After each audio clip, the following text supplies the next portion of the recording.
Not my family. We always been simple. Even when you ain't got shit left, tell yourself it ain't over. About misery. I ain't going out like that. I don't want to live forever. I just want to die. Get back what got lost. But the shit that matters most, your heart, your soul, they gone, and they gone for good. Everything I ever been and everything I ever thought I was gonna be is gone. Families are complicated. Die last. We did fix all that wrong shit. It's too late for all that. Marvin is gone, and Kanan will never be the same again. The final season just delivered the one moment nobody wanted to believe would actually happen, and now the whole story is falling apart in the best way possible. You thought the show was building towards some kind of peace before the end, didn't you? You thought maybe, just maybe, Kanan would get one person in his life who stayed safe until the very last episode. But raising Kanan does not work that way, and this finale trailer just proved it one more time. Marvin is dead, and his death is not just sad, it is the spark that is about to burn down everything left standing in this story. Let's start with the simple truth. Marvin was never just a side character. Marvin was the one steady hand in Kanan's chaotic life, the person who tried to keep him grounded when everyone else around him was pulling him deeper into the streets. He was not perfect and he was not innocent, but compared to everyone else circling Kanan, Marvin was close to the only thing that felt like family in the real sense of the word. So when the trailer shows us his casket, it is not just showing us a death. It is showing us the moment Kanan loses the last thread connecting him to whatever humanity he had left. And once that thread is cut, there is nothing left to hold him back. Think about what this means for Kanan going forward. This is a young man who has spent his entire life trying to prove that he is tougher than the streets that raised him, smarter than the people who underestimated him, and colder than the people who betrayed him. But strip all of that away, and what do you actually have left? A kid who just lost one of the only people who ever made him feel like he belonged somewhere. And here's the part that should scare you.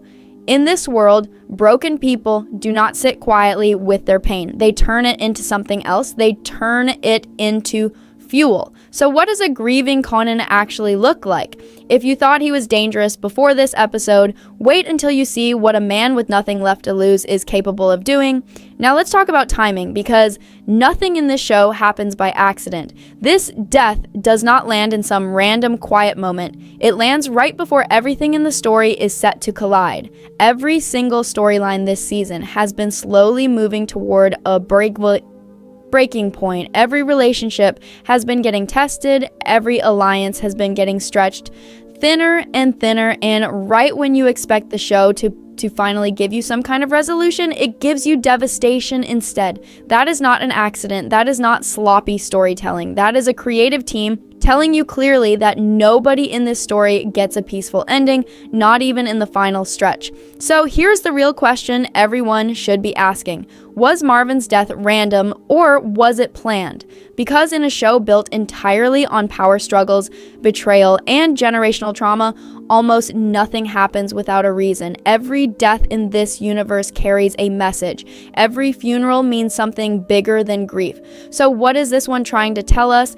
Is it a warning? Is it punishment for something that happened long before this season even started? Or is it simply this world reminding us one final time that loyalty means absolutely nothing the moment survival is on the line? Here's something worth sitting with for a second. Marvin was not just connected to Kanan. He was connected to almost everyone in this story in one way or another. Every major relationship, every rivalry, every alliance somehow ties back to him. So when he's removed from the picture, it is not just Kanan who feels that loss.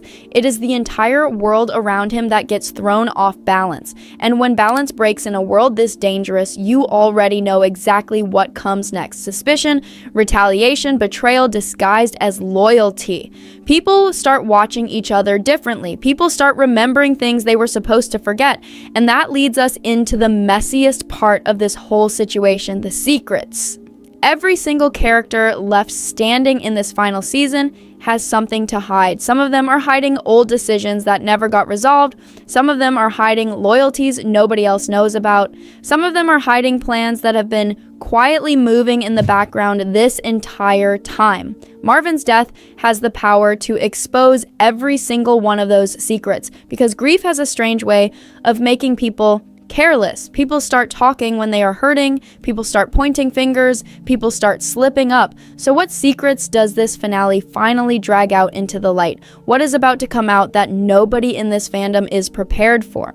Let's be honest with each other for a second. This show has never protected the characters we love just because we love them. It has never softened a hit just because the fans were not ready to lose someone. That is exactly why this death hits as hard as it does. Deep down, we all knew someone important was not walking away from this final season untouched. We just did not expect it to be him. We did not expect it to hurt this much this early into the final stretch. Now, think about the people around Kanan who are staying unusually quiet right now, because silence in this show is never innocent. Silence is a weapon just as sharp as anything else in this world. So who has been sitting back all season letting everyone else make the loud moves while they quietly wait for the perfect moment to act? Because those are exactly the characters you need to be watching closely. Not the loud ones, not the obvious threats. The quiet ones, the ones who already know exactly what they are planning and refuse to show their hand until it actually matters.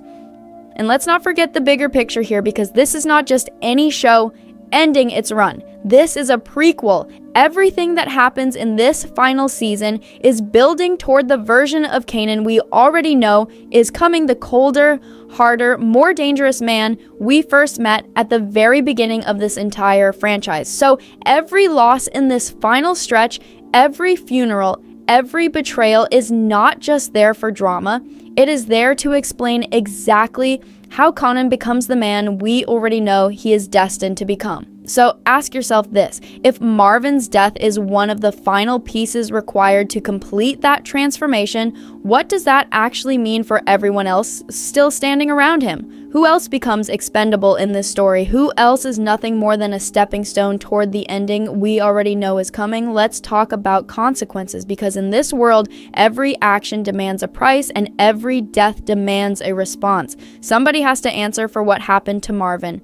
That is not a guess. That has basically been the formula this show has followed from the very first episode. Nothing in this story happens in isolation, and nothing gets forgotten. So who ends up paying the price for this death? Is it someone who was directly responsible? Or does the blame land on someone who had nothing to do with it, someone who simply happened to be standing too close when everything fell apart?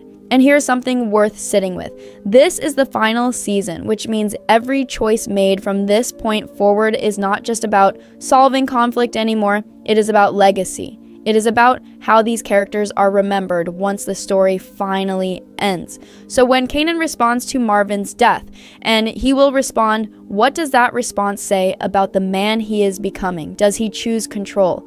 Does he choose restraint? Or does he finally let go completely and abandon any last attempt at holding on to whatever humanity he had left? A man who is already halfway consumed by this life does not need much of a push to go the rest of the way over the edge, and Marvin's death might be exactly that push. Now let's zoom out even further, because this is not just the end of a season, this is the end of an entire chapter in this universe. Every storyline, every rivalry, every broken relationship across this entire series has been slowly building toward this exact moment. So it is not enough to ask what happens in the next episode. We have to ask what happens to the legacy of this whole show. What does raising Kanan leave behind once the dust finally settles? What version of Kanan walks away from this finale, and how does that version set the stage for everything Power Origins is about to bring into this world? Because let's be real, this finale is not just an ending, it is a bridge connecting everything we have watched in this prequel to the story we already know from the original series. Every devastating moment, every loss, every betrayal exists to explain exactly how a young man with potential for something different eventually becomes the hardened, dangerous figure we already know from years ago. So if Marvin's death is one of the final building blocks in that transformation, does that mean the version of Kanan we are about to see is closer to his final form than ever before? Does that mean whatever innocence he had left is now completely gone? And that brings us to the biggest question hanging over this entire finale, the one nobody wants to say out loud, but everyone is already thinking. If this is truly the end for Marvin and this is truly the final season, how many more people have to fall before the story finishes, showing us exactly who Kanan really becomes? Because this show has never been afraid to sacrifice characters we love in order to serve the bigger picture. So who else is on that list? Who else is walking through this final stretch of episodes with a target on their back, completely unaware that their time is already running out? Here's the truth about finales like this one. They are never really about closure. They are about transformation. They are about stripping characters down to their rawest form so the story can finally show us what they are capable of once everything else is stripped away. Marvin's death is not the end of Kanan's story. It is the moment that finally sets the rest of it in motion completely. And once that kind of momentum starts, there is no slowing it down and there is no turning back. So as we sit with everything this trailer just revealed, ask yourself this. If losing Marvin was enough to break whatever restraint Kanan had left, what does that mean for the people still standing beside him?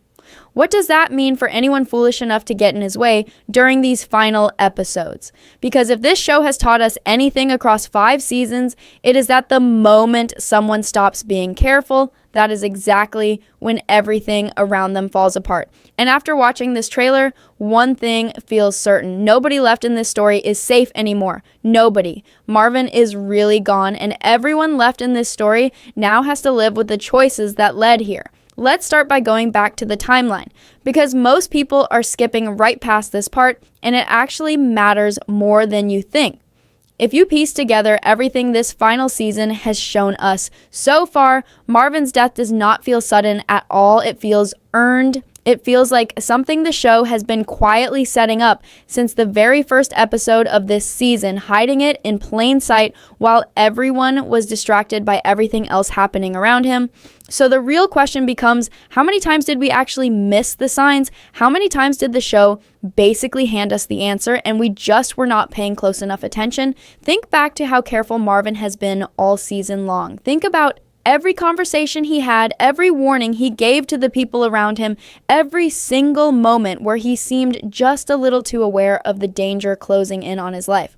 That is not how you write a character who is about to walk away clean at the end of the story. That is how you write a character who already knows deep down that he is living on borrowed time. And here's what really gets me thinking. Marvin was not reckless. Marvin was not sloppy. If anything, he was one of the more careful and more measured people in Kanan's entire circle. So if a man like that still ends up in a casket by the final episode, what does that actually tell you about everyone else still standing? If being careful could not save him, what exactly is supposed to save the rest of them? Now let's talk about trust, because at this point in the show, that word has basically become a joke. Every single relationship left in this story is running on borrowed trust, the kind that can snap the second it becomes inconvenient for someone to keep it. So when we look at who was closest to Marvin in his final moments, we have to ask ourselves something uncomfortable. Were any of those relationships actually real, or was somebody already planning their exit long before this finale even started rolling? Because in this world, the people smiling in your face are sometimes the exact same people counting down the days until you stop being useful to them. And that is exactly why this death feels so heavy. It is not just a loss. It feels like a betrayal wrapped inside a tragedy. Somewhere in this story, someone allowed this to happen, whether they pulled the trigger themselves or simply looked the other way while it happened. And that person is still walking around right now acting like nothing happened, still eating dinner, still sleeping at night, still pretending they had no part in it. Let's shift for a moment and really sit with Kanan's mindset heading into this finale, because this is where things get genuinely unpredictable. Grief changes people on its own, but grief combined with power and easy access to violence that becomes an entirely different equation. That is the kind of combination that turns quiet pain into loud, permanent consequences. So what actually happens when Kanan stops mourning and starts moving? What happens the moment sadness turns into strategy inside his head? Because if this show has taught us anything across 5 seasons, it is that Kanan does not sit quietly with his pain. He processes it through action. He processes it through control. He processes it by making absolutely sure nobody else ever gets the chance to hurt him the way he is hurting right now. And here's a thought that should genuinely stay with you after this trailer. What if Marvin's death is not even the biggest moment of this finale? What if it is only the appetizer before something even heavier gets revealed? Because knowing how this show operates, knowing how it loves stacking one tragedy on top of another without giving the audience time to breathe, it would honestly be a mistake to assume the emotional damage stops with just one funeral.